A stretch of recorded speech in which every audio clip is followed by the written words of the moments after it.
ఆలోచించావా? ఏ సమయంలో ప్రభు పిలుపుందో అని ఎవరికి తెలియదుగా.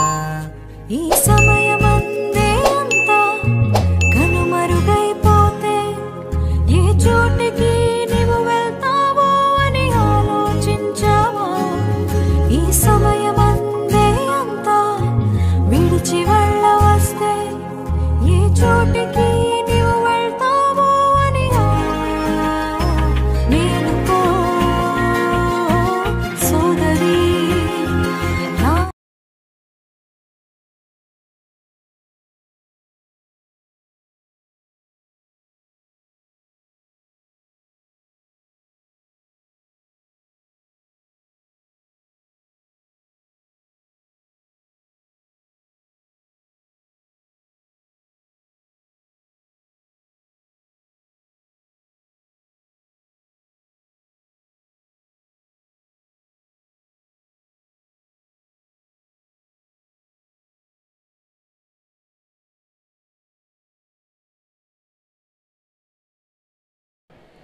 దేవునికి స్తోత్రం చెప్దాం అందరూ. మీరు చాలా చక్కగా వింటూ ఉన్నారు. మీరు వినడాన్ని బట్టి ప్రభువుని ఎంతగానో స్తుతిస్తూ ఉన్నాను. నాకంటే ముందు చక్కగా సాక్ష్యాన్ని అందించి అనేకుల విశ్వాసాన్ని బలపరిచినటువంటి దైవజనులకి ప్రత్యేకించి వందనాలు. అలాగనే మంచి స్వరంతో చక్కని పాట పాడినటువంటి పాస్టర్ గారికి ప్రత్యేకించి వందనాలు. ఓకే, కొద్దిసేపు విందామా? తిందామా అని ఏమన్నా వినబడుతుందా మీకు? నేను విందామనే అంటున్నాను నేను. అవునా? దేవునికి స్తోత్రం కలుగునుగాక. ఇంతకుముందు మాస్కులు ఉండేవి కావేమో, మీ ముఖ కవళికలు కొన్ని అర్థమవుతూ ఉండేవి ఎక్కడికి వెళ్ళినని. ఇప్పుడు ఈ మాస్కుల్లో నవ్వుతున్నారో లేకపోతే నీరసంగా మొహం పెడుతున్నారో ఏం తెలియట్లేదు. హల్లెలూయా. ఊపిరి కూడా సలపనివ్వట్లేదు. మేము కాదు, మీ మాస్కులు. ఓకే, దేవునికి స్తోత్రం కలుగునుగాక. ఈ యొక్క మధ్యాహ్న కాల సమయంలో కొద్ది నిమిషాలు మన విశ్వాసాన్ని బలపరిచేటువంటి దేవుని యొక్క మాటల్ని మనం విందాం. చిన్న ప్రార్థన చేసుకుందాం. తల వంచండి. పరిశుద్ధుడా, ప్రేమ కలిగిన తండ్రి, ఇంతవరకు ప్రభువా నాయన ఎంతో గంభీరమైనటువంటి సాక్ష్యాన్ని నీ సేవకులు ప్రభు అందించి ఉన్నారు. వారి జీవితంలో కార్యం చేసిన దేవుడవు మా జీవితాల్లో కూడా చేయగలవు నాయన. నీవు నిన్న నేడు నిరంతరము ఏకరీతిగా ఉన్న దేవుడవు తండ్రి. దేవా, ఇదిగో ఈ యొక్క సమయంలో మరొకసారి నీ వాక్యాన్ని మేము వినడానికి సిద్ధమవుతూ ఉన్నాము. మాతో మీరు మాట్లాడి మమ్మల్ని మీరు బలపరచమని యేసు పరిశుద్ధ నామమున అడిగి వేడుకుంటున్నాం పరమ తండ్రి, ఆమెన్. దానియేలు గ్రంథము ఒకసారి తెరుద్దాం. దానియేలు గ్రంథము 3వ అధ్యాయము 5, 6 వచనాలు ఒకసారి చదువుకుందాం. దానియేలు గ్రంథము 3వ అధ్యాయము 24, 25 వచనాలు. 5, 6 కాదు, 24, 25 వచనాలు చదువుకుందాం. రాజగు నెబుకద్నెజరు ఆశ్చర్యపడి తీవ్రముగా లేచి, మేము 3 మనుష్యులను బంధించి ఈ అగ్నిలో వేసితిమి గదా అని తన మంత్రులను అడిగాను. వారు, రాజా, సత్యమే అని రాజుతో ప్రత్యుత్తరం ఇచ్చిరి. అందుకు రాజు, నేను 4 మనుష్యులు బంధకములు లేక అగ్నిలో సంచరించుట చూచుచున్నాను. వారికి హాని ఏమీయూ కలుగలేదు. 4వ వాని రూపము దేవతల రూపమును పోలినదని వారికి ప్రత్యుత్తరం ఇచ్చాను. దేవునికి స్తోత్రం కలుగునుగాక. హల్లెలూయా. ప్రియులారా, ఈ మధ్యాహ్న కాల సమయంలో ఈ ఉపవాస ప్రార్థన ద్వారా ఒక మంచి విషయంతో మనం ఇక్కడి నుంచి ముందుకు వెళ్ళబోతున్నాం. చాలా మంచి విషయం. ఎంత మంచి విషయము అంటే, ఈరోజు మనం ఇక్కడికి ఎలా వచ్చామో తెలియదు కానీ ప్రత్యేకించి ఒక పర్సన్ని, ఒక వ్యక్తిని మనతో పాటు నిత్యము తోడుగా ఉండేటువంటి రీతిగా ఒక వ్యక్తిని మనం తీసుకుని వెళ్ళబోతున్నాం. హల్లెలూయా, హల్లెలూయా. చూడండి, బబులోను అనేటువంటి ఒక పెద్ద దేశం ఉంది. ఎంత పెద్ద దేశం అంటే, ఇందాక చెప్పాను కదా, అమెరికా దేశాలన్నిటికీ ఒక పెద్దన్నయ్య లాంటోడు ఇప్పుడు ప్రస్తుతానికి. అలాంటి దేశము అమెరికా అయితే అప్పట్లో బబులోను అనేటువంటిది అంత పెద్ద దేశం. ఆ దేశానికి రాజు ప్రతి దేశం మీదకి వెళ్ళి యుద్ధం చేయడం, అక్కడి నుంచి నానా రకాలైనటువంటి ప్రజల్ని తీసుకుని రావటం. ఈ వచ్చే వాళ్ళు ఏం చేసేవాళ్ళంటే కూడా మూట ముళ్ళు అన్నీ సర్దుకుని కూడా ఒక్కొక్కరు కూడా వారి వారి దేవుడి బొమ్మల్ని విగ్రహాల్ని కూడా తెచ్చుకునేవారు. కూడా తెచ్చుకుని వారు ఎక్కడైతే నివాసం ఉండాలో ఆ దేశంలో, అంటే బబులోను దేశంలో వారికి తెచ్చుకున్నటువంటి దైవాలన్నిటినీ కూడా ఆరాధిస్తూ ఉండేవారు. ఒక రోజున ఈ రాజుగారికి డౌట్ వచ్చింది. ఏంటంటే ఒక్కొక్కడు ఒక్కొక్కలాగా ఆరాధిస్తున్నారు, అలా కాదు, ఇలా ఉందంటే మళ్ళా చీలిక ఏర్పడుతుంది. కాబట్టి నేను ఒక బొమ్మను తయారు చేస్తాను, ఆ బొమ్మకి ప్రతి ఒక్కరూ కూడా నమస్కరించాలి, కొన్నాళ్ళు వాళ్ళకు ఉన్నటువంటి ఇష్ట దైవాలన్నింటినీ పక్కన పెట్టేసేయాలి అని చెప్పి ఈ నెబుకద్నెజర్ అనే రాజు మనస్సులో ఒక ఆలోచన పుట్టింది. అనుకున్నదే తడువు ఎత్తైన విగ్రహం తయారు చేయించాడు. ఎంత ఎత్తో తెలుసా? 60 మూరల ఎత్తు. 60 మూరలో అంటే ఎంత ఉంటుంది మన భాషలో చెప్పాలంటే? సపోజ్ ఇది అనుకుంటాం మనం, కరెక్ట్గా ట్రాన్స్లేషన్ చేస్తే 1.5 అడుగు. ఒక మూర అంటే 1.5 అడుగు. 60 మూరలు అంటే 60 అడుగులని 60 అర్ధలోని, 60 అర్ధలేమో 30, 60 అడుగులు ప్లస్ 30 90 అడుగుల ఎత్తు. 60 మూరల ఎత్తు, 6 మూరల వెడల్పు, అంటే 90 అడుగులు ఎత్తు, 9 అడుగుల వెడల్పుతో కూడిన విగ్రహం. ప్రియులారా, ఎప్పుడైనా 7 అంతస్తుల మేడ చూసారా? కింద నుంచి ఒక ఎత్తైన బిల్డింగ్. మీ ఊర్లో పెద్ద బిల్డింగ్ ఎంత ఉంటుంది? ద్వారపూడిలో పెద్ద బిల్డింగ్ ఎప్పుడైనా చూసారా మీరు? దగ్గరికి వెళ్ళి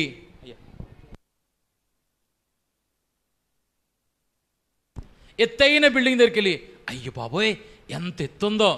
కాకినాడ SRMT మాల్కి వెళ్ళారా? దగ్గరికి వెళ్ళి చూస్తాం, ఇలా ఉంటుంది, అయ్యో బాబోయ్ ఎంత ఎత్తుందో. కొన్నిసార్లు కొన్ని టవర్స్ కనబడుతూ ఉంటాయి, ఎత్తైన టవర్స్, అయ్యో బాబోయ్ ఎంత ఎత్తుందో. అలాగా సుమారు 7-8 అంతస్తులంత ఎత్తు. ఇప్పుడు మన రూఫ్ ఉందంటే సుమారు 10 to 11 ఫీట్ ఉండొచ్చు, లేకపోతే 12 ఫీట్ ఉండొచ్చు. అలాంటిది మొత్తం 90 అడుగుల ఎత్తంత విగ్రహము, 9 అడుగుల వెడల్పుతో బలమైనటువంటి పాదాలతో ఆ విగ్రహాన్ని తయారు చేసి దానికి మాత్రమే నమస్కరించాలని చెప్పేసి అన్నాడు. అందరూ లోబడుతున్నారు, 3 యవనస్తులు తప్పిస్తే. నేను ఇందాక ఒక మాట చెప్పాను, ఏంటంటే ఈ యూదులకి ఒక చిన్న చిక్కు ఉంది. ఏంటంటే ఏ విషయంలోనన్నా రాజీ పడతారు, కానీ ఇంకొకరికి నమస్కారం పెట్టాలంటే వీళ్ళకి అరికాల నుంచి మంట వచ్చేది. వీళ్ళకి బాగానే వీళ్ళు ధర్మశాస్త్రాన్ని ఎంత తూచా తప్పకుండా పాటిస్తారంటే, దేవుడిచ్చిన ధర్మశాస్త్రంలో మొదటి ఆజ్ఞ ఏంటి? నీ దేవుడైన యెహోవాను నేను తప్ప వేరొక దేవుడు నీకు ఉండకూడదు. రెండవ మాట ఏంటి? రెండవ ఆజ్ఞ, పైన ఆకాశం అందే కానీ, కింద భూమి అందే కానీ, భూమి కింద నీళ్ళ ఎందే కానీ ఏ రూపమును నువ్వు చేసుకోనకూడదు, వాటికి సాగిలపడకూడదు, వాటికి నువ్వు నమస్కరించకూడదు. ఈ ఆజ్ఞలు వాళ్ళ బుర్రలో నూరేసి ఉంటాయన్నమాట. రాజుగారి ఆజ్ఞలనన్నా పక్కన పడేస్తారు తప్ప దేవుని ఆజ్ఞల్ని శిరసా వహిస్తారు వీళ్ళు. మొర్దుకై అనబడేటువంటి వ్యక్తి తెలుసా మీకు? ఎస్తేరు గ్రంథంలో ఉంటాడు. ఈ మొర్దుకై చేసిన ఫాల్ట్ ఏంటంటే హామాన్ అనే మహామంత్రికి నమస్కారం పెట్టట్లేదు, అంతే. ఇష్యూ అంతా అదే, ఇంకేమీ లేదు. అంత పెద్ద గ్రంథానికి మూల కారణం ఏంటంటే ఇది ఒకటే. హామాన్ అనేటువంటి వ్యక్తి సామాన్యుడేం కాదు, రాజుగారికి సలహాలు ఇవ్వడం అంటే మంత్రి స్థానంలో ఉన్నాడంటే చాలా ప్రముఖమైన వ్యక్తి. అలాంటి వ్యక్తికి దేవుని స్థానాన్ని ఇవ్వాలంటున్నారు, ఇవ్వను అన్నాడంతే, గొడవ వచ్చేసింది. మొర్దుకైని చంపడానికేమో 50 మూరల ఉరికొయ్యట, అతని జాతంతా చంపేయడానికి రాజుగారి ఉంగరపు ముద్రట. యూదులకి ఎప్పుడైనా ప్రమాదాలు వచ్చాయంటే ఇదిగో ఇలాంటి వాటి విషయంలోనే వచ్చేవి. దేవునికి ఇవ్వాల్సినటువంటి ప్రాధాన్యత వీరు ఇంకొకరికి ఎవరికి కూడా ఇవ్వరు. ఇంకొకటి ఏంటో తెలుసా? దేవదూతలకు కూడా ఇవ్వరు. దేవునికి మాత్రమే ఇస్తారు. ఎప్పుడైనా సాగిలపడటం, సాగిలపడి నమస్కారం చేయడం, సాష్టాంగ పడటం ఎప్పుడూ మనుష్యులకి చేసేవారు కాదు. బైబిల్లో మనము ఎక్కడైనా చూస్తే వారు దేవునికి పెట్టే నమస్కారము మనుష్యులకి ఎక్కడా చెందనిచ్చేవారు కాదు, అది దేవునికి మాత్రమే చెందనిచ్చేవారు. ఇప్పుడు ఈ శద్రకు, మేషకు, అబేద్నెగోల విశ్వాసం ఎలాగైపోయిందంటే మేము అలా చెయ్యము అని రాజుతో చాలా స్ట్రైట్ ఫార్వర్డ్గా చెప్పారు. అస్సలు తడుముకోకుండా, మొహమాట పడకుండా, చేతులు నలుపుకోకుండా, మరండి మనం అప్పుడప్పుడు అప్పుడుతాకి వెళ్తాం కదా కొంతమందిని. అప్పుడుతాకి వెళ్తున్నప్పుడు ఏ మొహంలో ఉంటాయి? మన మొహాలు ఎలా ఉంటాయి? కోపంగా పెట్టుకుంటే అండి అప్పిస్తారా అన్నారనుకోండి, కాలు కింద చెప్పి తీసేత్తరాలు, అంతే కదా. మనం అప్పడేటప్పుడు ఎలా అడుగుతాం? మొహంలో దీనత్వం కనబడిపోద్ది, మొహంలో ఒక రకమైనటువంటి అమాయకత్వం. ఏమండి, 3 మొహాలు చాలా ఇంచుమించు ఒకేలా ఉంటాయట, కానీ అట్లా నమ్మకూడదట. మీరు ఏం మనసులో నొచ్చుకోకూడదు. నాకు ఎప్పుడో ఎవరో చెప్పారు, నేను మీతో ఇప్పుడు చెప్తున్నాను అంతే. ఒకటేంటంటే నిద్రపోతున్న పిల్లోడు మొహం అట చాలా అమాయకంగా ఉంటుంది. మా ఇంట్లో మాకు చిన్నోడు ఉన్నాడు, నికోలస్ అని, నిక్ అంటాం వాడిని. వాడు మొహంలో అమాయకత్వం కొట్టొచ్చినట్టు కనబడుతుంది బాబు, మామూలు. ఇంత అమాయకు కూడా హౌ స్వీట్ అనిపిస్తుంది అనమాట. ఆడు స్వీటో మహా ఘాటో తర్వాత తెలుస్తుంది. నిద్రపోతున్న పిల్లోడు మొహం ఒకటి, పెళ్లిపేటల మీద కూర్చున్న తలదించుకున్న పెళ్లి కూతురు మొహం ఒకటి అమాయకంగానే ఉంటాయి. అయ్య బాబోయ్, అమ్మాయికి ఎంతనేమో తలదించుకునే కూర్చుంది. ఈ అప్పు అడిగేవాళ్ళు మొహం ఒకటి. 3 సేమ్ టు సేమ్ ఒకేలా ఉంటాయట. అమాయకత్వం లోపల నుంచి ఒట్టి పడిపోతున్నట్టుగా ఉంటుంది. ఓకే, కానీ వీళ్ళు అలా చెప్పలేదు.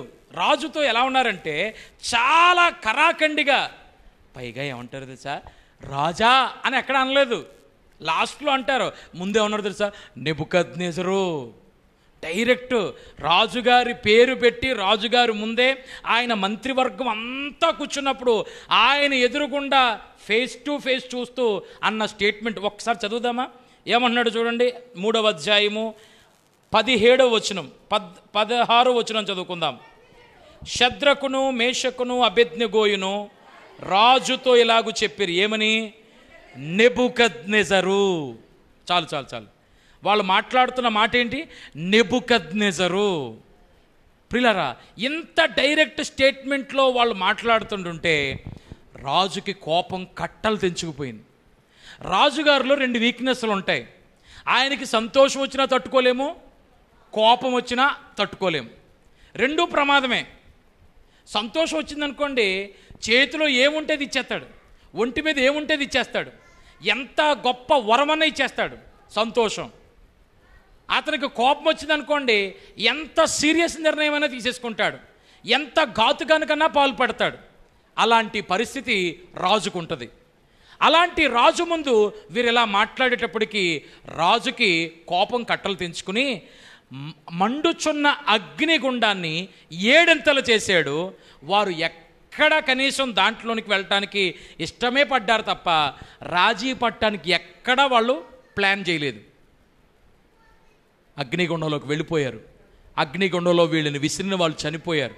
మనందరికీ ఈ కథ తెలుసు, చిన్నప్పటి నుంచి వింటున్నాం. కానీ ఈరోజు ప్రభు మనతో మాట్లాడే మాట ఏంటంటే, నాన్న కొంచెం సైలెంట్గా ఉంచాలి.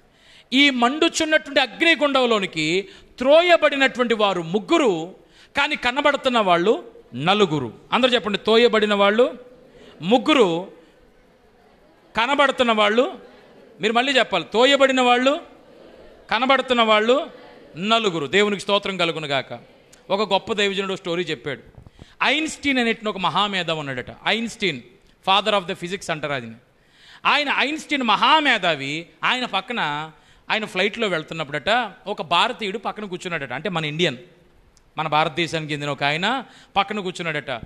పాపం ఆయనకి మన వాళ్ళని చూడగానే చాలా జాలి వేసింది. వీళ్ళ అమాయకులు, వీళ్ళు తెంగరోళ్ళు, వీళ్ళు ఎందుకు ఉపయోగపడిన వాళ్ళు అనుకుని ఆయనతో పందెం కట్టాడట. భారతీయుడితో ఈ ఐన్స్టీన్ అనేటువంటి మహామేధావి ఒక పందెం కట్టాడట. ఆ పందెం కట్టేటప్పటికి ఒక గొప్ప ప్రశ్న. ఏంటి పందెం రూల్ ఏంటంటే, ఇండియన్, నేను ఒక క్వశ్చన్ అడుగుతాను, నువ్వు చెప్పలేకపోతే 5 రూపాయలు నాకు ఇవ్వాలి. నువ్వు ఒక క్వశ్చన్ నన్ను అడుగు, నేను చెప్పలేకపోతే 5,000 రూపాయలు నీకు ఇస్తాను అన్నాడట. మన వాళ్ళు చెప్పలేకపోతే ఎంత ఇవ్వాలి? రూపాయలు. ఒకవేళ ఆయన చెప్పలేకపోతే మనకు బాగా ఇష్టం ఇలాంటివి అంటే. ఓకే సరే, ఇప్పుడు ఏం చేశాడంటే ఆయన ఒక క్వశ్చన్ అడిగాడట. ఆయన ఒక క్వశ్చన్ అడిగేటప్పటికి వెంటనే పాపం మన ఇండియన్ ఏం చేశాడంటే జేబులో చేయట్టేయాడు. అంటే ఏంటి, ఇది నాకు తెలదండి అని చెప్పేసి 5 రూపాయలు కాసు అలా తీసి అలా ఇచ్చేసాడు. అప్పుడు సరే ఇప్పుడు నువ్వు అడుగు, ఇది నీ టర్న్ అన్నాడట. అనేటప్పటికి మన భారతదేశంలో ఉన్నటువంటి భారతీయుడు ఏమన్నాడంటే, ఏం లేదండి, చెట్టు మీదకి ఎక్కేటప్పుడు ఏమో 3 కాళ్ళతో ఎక్కుతుంది, దిగేటప్పుడు 4 కాళ్ళతో దిగుతుంది, ఏంటది అన్నాడట. ఇప్పుడు ఈయనకి బుర్రగొక్కుంటున్నాడు, ఈ ఐన్స్టీన్ అన్న ఆయన బుర్రగొక్కుంటున్నాడు. ఇదేంటి 3 కాళ్ళతో ఎక్కుతుందా, 4 కాళ్ళతో దిగుతుందా, 3 కాళ్ళతో ఎక్కుతుందా, 4 కాళ్ళతో దిగుతుందా, తెగ గింజుకున్నాడు. ఒక్క 10 నిమిషాలు చిచి ఈడి ముందు ఓడిపోవడం పెట్టి, చిచి ఈడి ముందు ఓడిపోవడం పెట్టి అనుకుంటున్నాడు. ఇది చేసేది ఏమీ లేక 5,000 తీసి అలా చేతిలో పెట్టి, ఇప్పుడు ఇంతకీ దాని ఆన్సర్ ఏంటి చెప్పు అన్నాడు. దాని ఆన్సర్ ఏంటి చెప్పు అన్నాడు. అప్పుడు ఇతను ఏం చేశాడు తెలుసా, మళ్ళీ జేబులోంచి 5 రూపాయలు కాసు తీసి అలా చేతిలో పెట్టాడట. అంటే అట్టి దీనికి ఆన్సర్ నాకు కూడా తెలియదు. మరి మనోడు ఓడిపోతే ఎంత ఇవ్వాలి, అంతే, మళ్ళీ 5 రూపాయలు బిల్లు ఇచ్చాడు అంతే. దేవునికి స్తోత్రం కలుగును గాక. ఇప్పుడు నెబుకద్నెజరుకు కూడా ఇదే చిక్కొచ్చింది. నేను వేసిందేమో 3 కనబడుతున్న వాళ్ళు ఎవరు, అయితే గీతే ఒకడు కాలిపోయాడంటే ఒకడు తగ్గి 2 మిగలాలి, 2 కాలిపోయి 1 మిగలాలి. కానీ ఇది ఎక్కడ విచిత్రం, నేను వేసింది 3 అయితే 4వ వ్యక్తి ఎక్కడి నుంచి కనబడుతున్నాడు. దేవునికి స్తోత్రం కలుగును గాక. ఈ మధ్యాహ్న కాల సమయంలో మనం తెలుసుకుంటున్నటువంటి ఈ చిన్న సత్యం ఏంటంటే, అగ్ని జ్వాలల మధ్య 4వ వ్యక్తి ఎవరు, who is the 4th person, ఎవరా 4వ వ్యక్తి? నా ప్రియమైనటువంటి దేవుని సంగమా, ఎవరై ఉంటారంటే ఆయన ఒక దూత కాదు, దేవుడు పంపించిన ఒక వ్యక్తి కాదు, సాక్షాత్తు దేవుడే వారి మధ్యకి దిగి వచ్చాడు. చప్పట్లు కొట్టి దేవునికి స్తోత్రం చెప్దాం. హల్లెలూయా. సాక్షాత్తు లిటరల్లీ మనం ఆరాధించే ప్రభువు మాత్రమే. ప్రియమైన వారలారా, ఆయన ఎలాంటి వాడు అంటే, నీవు 3గా మాత్రమే మిగిలిపోయి ప్రభువా ఇంత కష్టంలో అన్నాము అనుకోండి, ఆయన ఎన్నో వ్యక్తిగా ఉంటాడు తెలుసా, 4వ వ్యక్తిగా మీ మధ్యలో ఉంటాడు. ఒంటరిగా 3 ఉన్నాం ప్రభువా, ఈ రాత్రి 3 ఉన్నాం ప్రభువా, మాకు చాలా భయంగా ఉంది ప్రభువా అంటే, ఆయన ఎన్నో వ్యక్తిగా ఉంటాడంటే he will be the 4th person. ఒకవేళ 2 ఉన్నామనుకోండి, ఇప్పుడు ఆయన ఎన్నో వ్యక్తిగా ఉంటాడు, 3వ వ్యక్తిగా ఉంటాడు. ఎంఐ అనే దారి మార్గంలో ఉన్నట 2 బాటసారులు మాట్లాడుకుంటూ వెళ్తున్నారట. ఎంఐ అనేటువంటి దారి మార్గంలో వాళ్ళు మాట్లాడుకుంటూ ఉంటే 3rd పర్సన్ ఒక ఆయన వచ్చాడు, 3వ వ్యక్తి ఒక ఆయన వచ్చాడు అక్కడికి. వీళ్ళిద్దరి మధ్యలోకి చేరాడు అనమాట. సార్ ఏంటి మాట్లాడుకుంటున్నారో, ఎవరి గురించి మాట్లాడుకుంటున్నారో, ఎవరినో ఏదో చంపేశారట, ఏంటి మాట్లాడుకుంటున్నారంటే వాళ్ళు అంటున్నారు, ఓయ్ నీకు తెలీదా, నువ్వు ఈ ప్రాంతం వాడివి కదా, నిన్న ఈ ఊర్లో పెద్ద దారుణం జరిగింది అంటున్నాడు ఒకడు. ఆ 2 బాటసారులు, అంత మహానుభావుడు సిలువ వేయబడుతుంటే ఒక్కడు కూడా చెప్పలేదు అని వీళ్ళిద్దరు బాటసారులు వీళ్ళకి తెలిసిందంతా చెప్పేస్తున్నారు ఈ 3వ వ్యక్తికి. ఈ 3వ వ్యక్తి అంటాడు, అవునా అలాగా, ఆహా అంట. వీళ్ళ ప్రయాణం మొదలైంది. నడుస్తున్నారు. పాపం చాలా దూరం నడుచుకుంటూ వెళ్తున్నప్పుడు ఈ లోపల ఈయనకి తెలిసిన కొన్ని విషయాలు వాళ్ళతో చెప్తున్నాడు, వాళ్ళకి తెలిసిన కొన్ని విషయాలు ఈయనతో చెప్తున్నారు, ఈయనకి తెలిసిన విషయాలు వాళ్ళతో చెప్తున్నాడు. ఇలాగ ప్రయాణం సాగి ఎక్కడికి వచ్చిందంటే, ఈయనేమో ఇలా వెళ్ళిపోవాలి, వీళ్ళిద్దరునేమో ఇటువైపు వెళ్ళిపోవాలి. అలాంటి ప్లేస్ వచ్చినప్పుడు వాళ్ళు అన్నారట, ఈ రాత్రి మాతో పాటు వచ్చేయచ్చు కదా, ఇన్ని చక్కని విషయాలు మాతో చెప్పావు, మాతో దారిలో పరిచయం అయ్యో, మాతో పాటు వచ్చేయచ్చు కదా అంటుంటే, లేదు నేను ఇలా వెళ్ళాల్సి ఉంది కాబట్టి ఇలా వెళ్తాను, టాటా బై సీ యూ అని చెప్పి వెళ్ళిపోయాడట. వెళ్ళిపోతుంటే వీళ్ళిద్దరూ నడుచుకుని వెళ్ళిపోతున్నారండి. 3వ వ్యక్తికి టాటా చెప్పేశారు, వీళ్ళిద్దరు నడుచుకుని వెళ్తున్నారు కానీ ఒకళ్ళతో ఒకళ్ళు మాట్లాడుకుంటలేదు. సైలెన్స్. నడుస్తున్నారు కానీ నడక శబ్దము, అడుగుల శబ్దం వినబడుతుంది కానీ మాటలు లేవు వాడిద్దరి మధ్య. ఒకడు అన్నాడట, మరి నీకేమనిపిస్తుందో తెలియదు కానీ ఆయన మనతో ఉన్నంతసేపు, మనతో మాట్లాడుతున్నసేపు మన హృదయములు మండుచుండలేదా అన్నాడు. 2వ వాడు వెంటనే కనెక్ట్ అయిపోయి, ఎస్ నేనేమనుకుంటున్నాను నా హృదయంలో, నువ్వు అదే చెప్పావు. అప్పుడు వాళ్ళకి అర్థమైంది, ఇంతకీ మనం ఎవరిని ఇప్పుడు దాకా మనతో పెట్టుకున్నామో తెలుసా, మనం ఎవరితో నడిచామో తెలుసా, ఏ ప్రభువైతే సిలువ వేయబడ్డాడు అనుకుంటున్నామో ఆయనే మనతో నడిచి వచ్చేసాడు రా బాబు. దేవునికి స్తోత్రం కలుగునుగాక. షద్రకు మేషకు అబేద్నెగోలు వారు ముగ్గురుగా అగ్నిగుండంలో పెడితే వారి మధ్య 4వ వ్యక్తిగా ప్రభు వచ్చాడు. ఇక్కడ ఎమ్మాయి దారి మార్గంలో 2 బాటసారులు నడుచుకుని వెళ్తూ ఉంటుంటే వారి మధ్య 3వ వ్యక్తిగా ఆయన వారి మధ్యలో ఉన్నాడు. ఇప్పుడు చెప్పండి, ముగ్గురుగా ఉంటే ప్రభు ఎన్నోవాడుగా ఉంటాడు? 2గా ఉంటే ప్రభు ఎన్నోవాడుగా ఉంటాడు? మరి ఒక్కడుగా ఉంటే ఒక రాత్రంతయు యాకోబు తన భార్యల్ని, తన బిడ్డల్ని, తన మందలందరినీ అవతలకు పంపించేసి ఒక్కడో మిగిలిపోయాను అని ఉంటుంది. అవునా? ఒక్కడో మిగిలిపోయాడట. ఆ మిగిలిపోయినప్పుడు ప్రభు పాదాలు పట్టుకుని, ప్రభువా ఈ రాత్రి నీవు నన్ను దీవిస్తేనే కానీ, ఆశీర్వదిస్తేనే కానీ నేను నిన్ను విడిచిపెట్టను. ఒక్కడుగా ఉన్నప్పుడు ఈయనకి దగ్గరికి ఎవరు వచ్చారు? ప్రభువే దిగి వచ్చాడు. దేవునికి స్తోత్రం కలుగును గాక. ఇప్పుడు ఈయన పాదాలు పట్టుకుని, ప్రభువు పాదాలు పట్టుకుని అడుగుతున్నాడు, ఈ రాత్రి నన్ను ఆశీర్వదిస్తేనే గాను నేను నిన్ను విడిచిపెట్టను. అసలానే యాకోబు జీవితంలో ఆశీర్వాదం లేదా? నిజంగా ఆశీర్వాదం లేదా?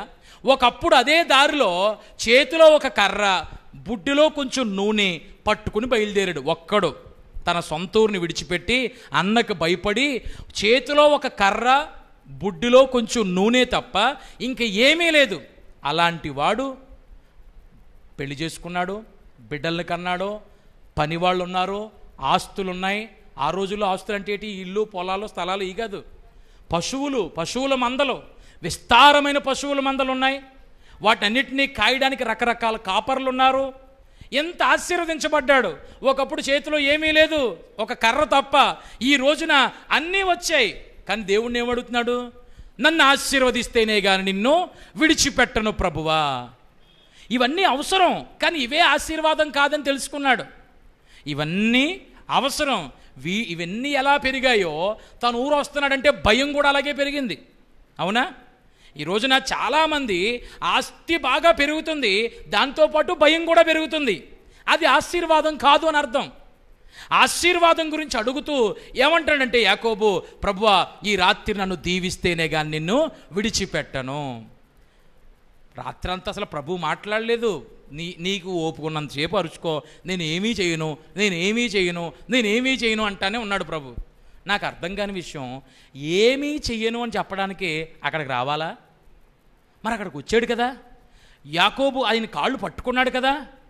అయినా ప్రభు ఏమీ మాట్లాడకుండా తెల్లవారిపోయేంత వరకు అలా వెయిట్ చేస్తానే ఉన్నాడేంటి?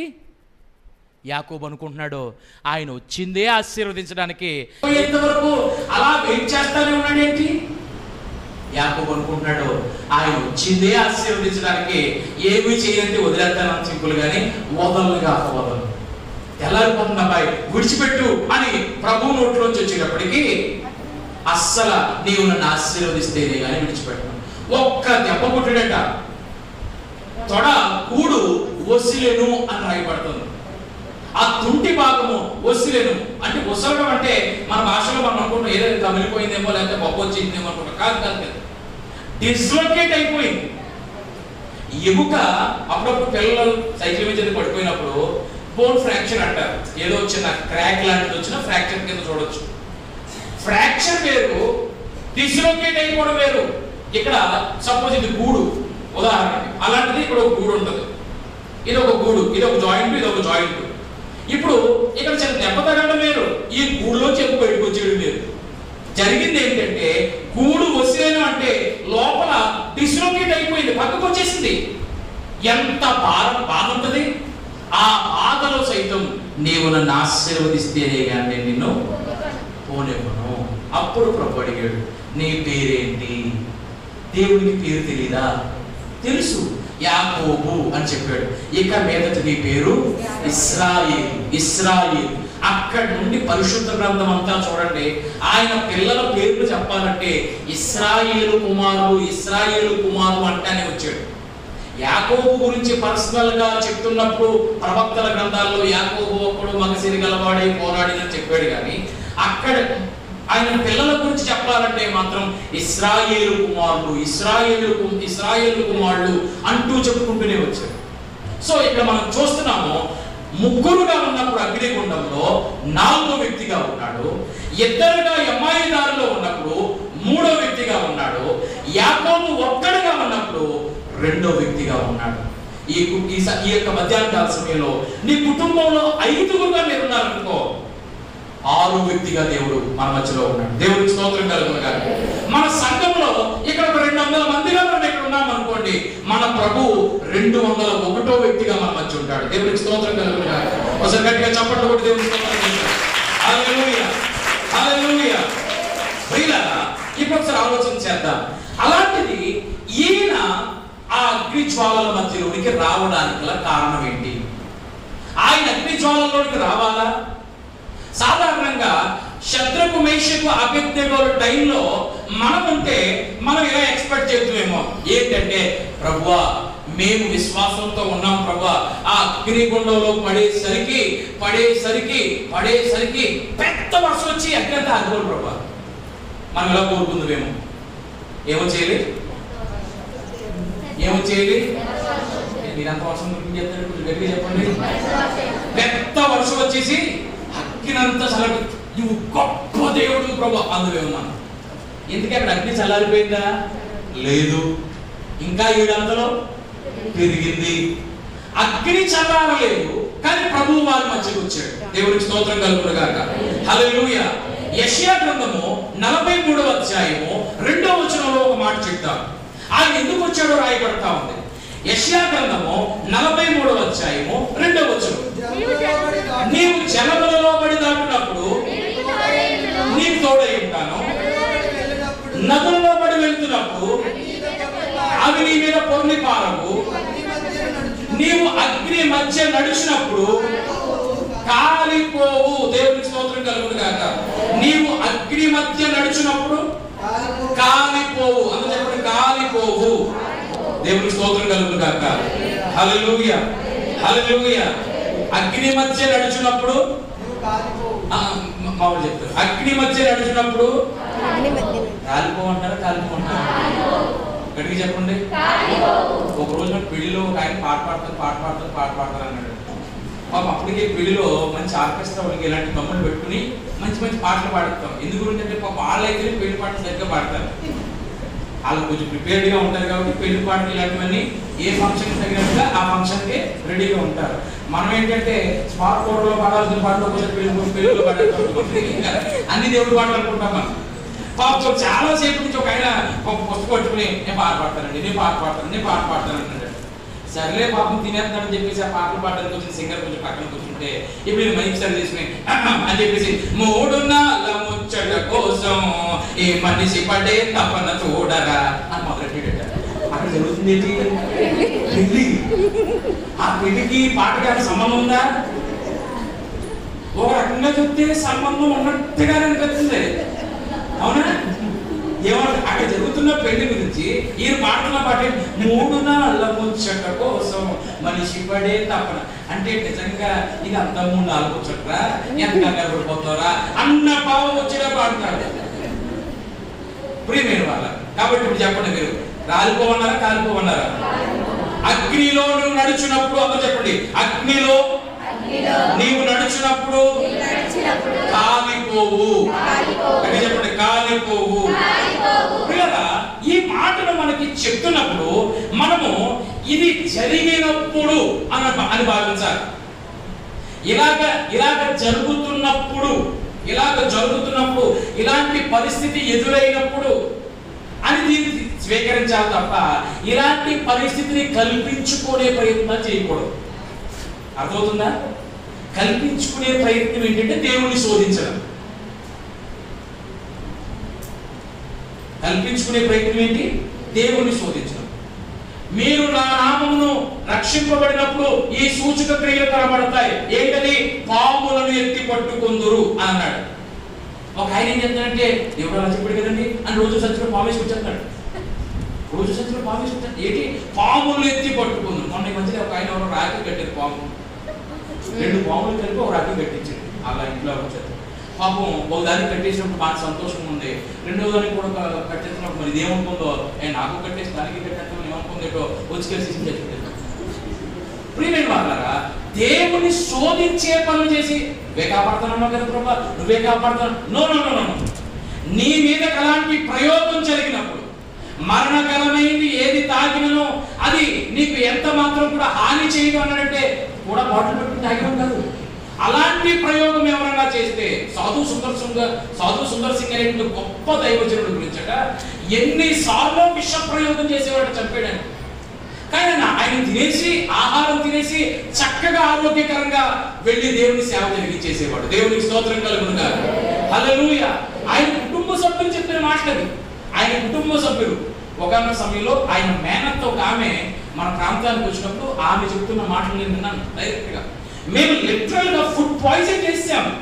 ఫుడ్ పాయిజన్ చేయడం పాడైపోయిన ఆహారం పెట్టడం కాదు, డైరెక్ట్ గా పాయిజన్ కలిపేసి పెట్టేసేవాడు. కానీ ఆయన తినేసాడు, వెళ్ళాడు, సేవ చేసుకున్నాడు. బాగా ఆశ్చర్యం వేసింది.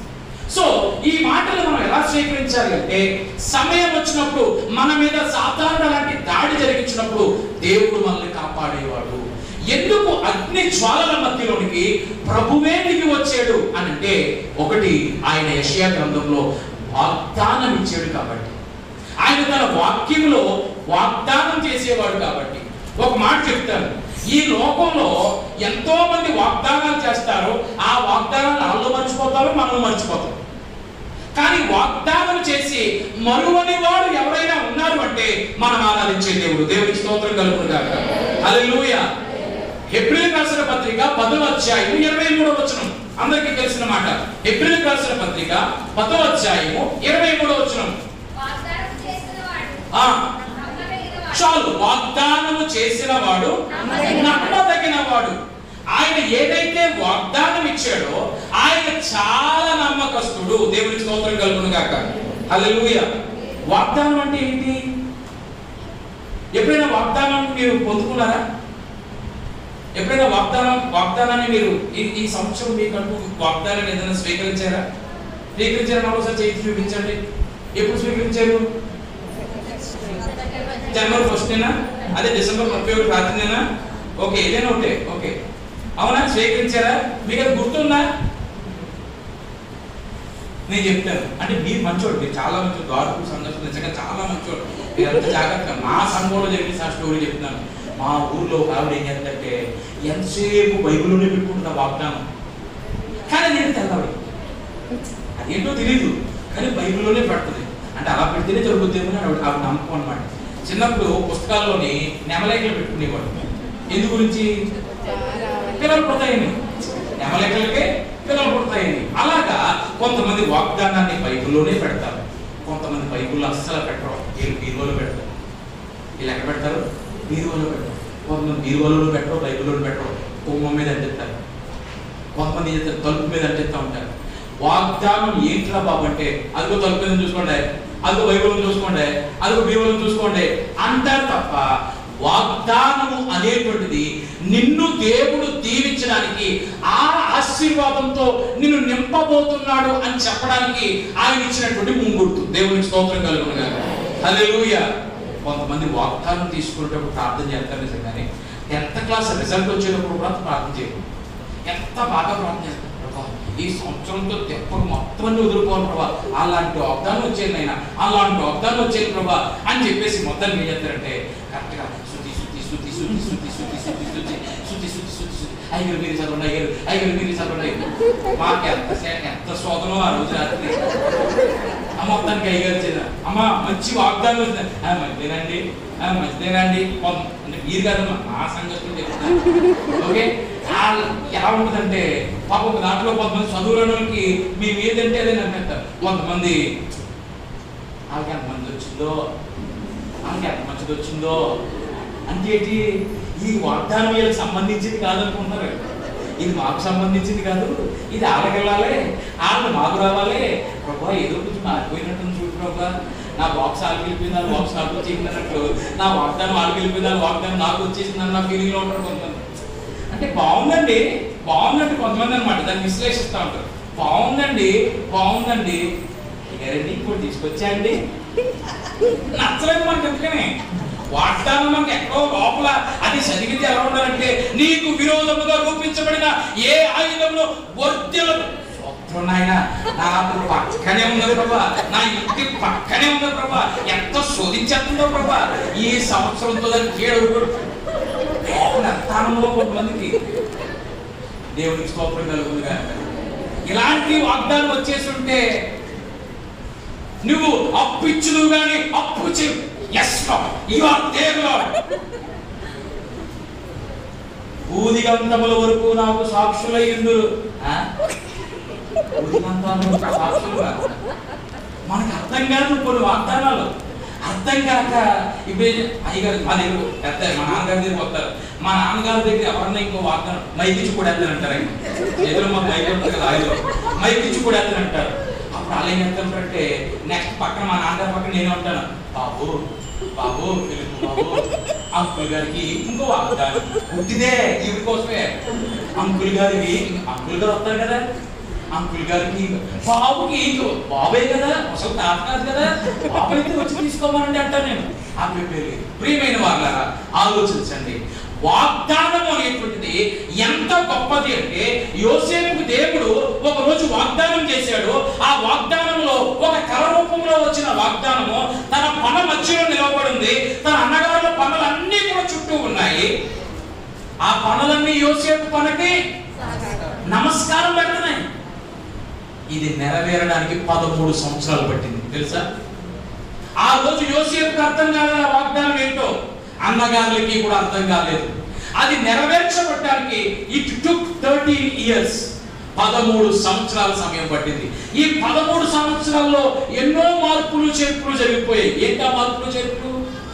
ఈయన అమ్మివేయబడటము, ఐగుప్తు దేశానికి వెళ్ళిపోవడము, అక్కడ పోతీఫర్ అనే ఒక ఆయన ఇంట్లో చేరడము, బానిసగా వెళ్ళిన వాడు ఆ ఇంట్లో గృహ నిర్వాహకుడుగా మారిపోవడము, ఆ ఇంట్లో మళ్ళా ఆ ఇంటి యజమానురాలు శోధించడము, ఆ ఇంట్లో వేసుకున్న వస్త్రాన్ని ఆవిడ చేతిలోనే విడిచిపెట్టి పరిగెట్టడము, ఆయన పట్టుకుని జైల్లో పెట్టడము.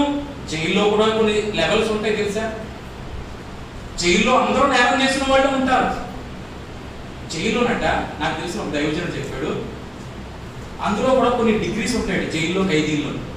మర్డర్ చేసి వచ్చాడు అనుకోండి, అది చాలా రెస్పెక్ట్ ఇస్తాడు. మిగిలిన ఖైదీలు అందరూ కూడా ఎవరన్నా మర్డర్ చేసి వచ్చాడు చాలా రెస్పెక్ట్ ఇస్తాడు. ఎందు గురించి వీడితో ఎందుకు వచ్చింది రా బాబు మనం పెట్టుకుంటాం, ఇది అసలు ఏదో ఎలబెట్టి వచ్చాడు బయట, మనం జాగ్రత్తగా ఉండకపోతే అది చాలా రెస్పెక్ట్ ఇస్తారు అన్నమాట. ఈ పిక్ పాకెట్ బ్యాచ్ ఉంటారు, చిల్లర దొంగలు, జైలు దొంగలు, పార్సల్ కొట్టేయడం, మెల్లో చేయలేకపోవడం, ఇలాంటి వాడు. వీళ్ళకి క్యాడర్ తక్కువ, లీస్ట్ అన్నమాట. వీళ్ళకి లీస్ట్ ఆడంటే ఏదో కోపంలో చేసేసాడు, ఈడే మరి ఏదో బ్రతుకు తెరువు కోసం చేసినట్టున్నాడు. ఈ జైల్లో అది ఖైదీల్లో కూడా అత్యంత అసహ్యపడేటువంటి ఇంకొక నేరస్తుడు ఉన్నట్ట. వాడెవరంటే ఒక స్త్రీని చెరిచిన వాడిని ఎవరైనా మానభంగం కేసులో అరెస్ట్ చేయించారనుకోండి, చీ దుర్మార్గుడు అని బయట అంటే కాదు, తోటి ఖైదీలు కూడా అసహించుకుంటారట. ఎరా నువ్వు ఒక తల్లికి పుట్టినోడు కదా, ఒక ఆడదానికి పుట్టిన వాడివే కదా, ఎందుకు అలాంటిది ఇంకో స్త్రీని చేర్చేవని చెప్పేసి తోటి ఖైదీలు కూడా అసహించుకుంటారట. అలాంటి పాపంలో, అలాంటి నేరంలో యోసేపు అరెస్ట్ అయిపోయాడు. కానీ ప్రియమైన దేవుని సంగమా, అలా అరెస్ట్ అవ్వడంతోనే దేవుడు తన ప్రణాళిక మొదలు పెట్టాడు. ఆ మొదలు పెట్టి ఆయన కౌంట్ డౌన్ స్టార్ట్ చేశాడు. అంతే, ఇంకొక 2 సంవత్సరాలు ఆగు యోసేపు, ఇంకొక సంవత్సరం ఆగు యోసేపు, ఇంకొక 6 నెలలు ఆగు యోసేపు, ఇంకొక 3 నెలలు, ఇంకొక నెల, ఇంకొక వారం, ఇంకొక 2 రోజులు, ఇంకొక గంట, ఇంకొక అరగంట, ఇంకొక 5 నిమిషాలు, ఇంకొక నిమిషము, ఇంకొక 5 సెకండ్ల దగ్గరికి వచ్చేటప్పటికి 5 సెకండ్లు 5, 4, 3, 2, 1 అనగానే ఎవరు వచ్చున్నారు? యోసేపు, నిన్ను ఫరో పిలుస్తున్నాడు, త్వరగా నీ బట్టలు మార్చుకుని ఆయన దగ్గరకు రా. అంతే, ఒక్కసారిగా ప్లేట్ రివర్స్ అయింది. ఎలాంటి స్థితికి వచ్చిందంటే జైల్లో నుండి డైరెక్ట్ గా సింహాసనం. ఎంత గొప్ప ప్రమోషన్ ఎవరు ఇవ్వలేరబ్బా. దేవునికి స్తోత్రం కలుగును గాక. హల్లెలూయా. మనకు వచ్చేటువంటి ప్రమోషన్లు అన్నీ కూడా ఎలాంటివంటే ఈ నెల కంటే వచ్చే నెల 5,000 పెరగడం, వచ్చే నెల 10,000 పెరగడం, ఆ తర్వాత 50,000 పెరగడం, ఇలా ఉంటుందేమో తప్ప జైల్లో నుండి ప్రధానమంత్రి సింహాసనానికి ఎక్కించగలిగే దేవుడు మన దేవుడు. కారణం ఏంటంటే 17వ ఏటలో ఉండగా దేవుడు యోసేపుని దర్శించాడు, వాగ్దానం చేశాడు. ఆయన వాగ్దానాన్ని నెరవేర్చే దేవుడు. హల్లెలూయా. ఎందుకు అగ్ని జ్వాలల మధ్యకి ఆయన దిగి వచ్చాడంటే ఆయన వాగ్దానం చేశాడు కాబట్టి నీకు ఇవ్వబడిన వాగ్దానము ఏంటా అని విశ్లేషించడం మానేసి దీన్ని నమ్మాలి, నేను ఇది జరగబోతుంది నా జీవితంలో అన్నటువంటి దృక్పథంతో ముందుకు వెళ్ళాలి. గట్టిగా దేవుని స్తోత్రం చెప్పండి. హల్లెలూయా, హల్లెలూయా. రెండవది, అగ్ని జ్వాలల మధ్యలోనికి ప్రభు ఎందుకు వచ్చాడు అంటే రెండవ మాట చెప్తాను. రెండవ మాట ఏంటంటే మన విశ్వాసాన్ని ఘనపరిచే దేవుడు కాబట్టి విశ్వాసాన్ని సిగ్గుపడనివ్వకుండా ఉండడానికి విశ్వాసాన్ని ఘనపరిచే దేవుడు కాబట్టి వచ్చాడు. అసలు విశ్వాసం ఉందా? ఉంది, భలే ఉంది. ఎలాంటి విశ్వాసము చూడండి, 3వ అధ్యాయము 17వ వచనం. దానియేలు గ్రంథము 3వ అధ్యాయము 17వ వచనం. మేము సేవించుచున్న దేవుడు మండుచున్న వేడిమి గల ఈ అగ్ని గుండములో నుండి మమ్మును తప్పించి రక్షించుటకు సమర్థుడు, మరియు నీ వశమున పడకుండా ఆయన మమ్మును రక్షించును. ఒకవేళ ఆయన రక్షింపకపోయినను రాజా నీ దేవతలను మేము పూజింపమనియు నీవు నిలవబెట్టించిన బంగారు ప్రతిమకు నమస్కరింపమనియు తెలుసుకొను. హల్లెలూయా. ఇది వీళ్ళ ఫెయిత్ స్టేట్మెంట్. ఈ స్టేట్మెంట్ ఎంత గొప్పది అంటే విశ్వాసంతో పలకడం అంటే అలా ఉంటారు. హల్లెలూయా.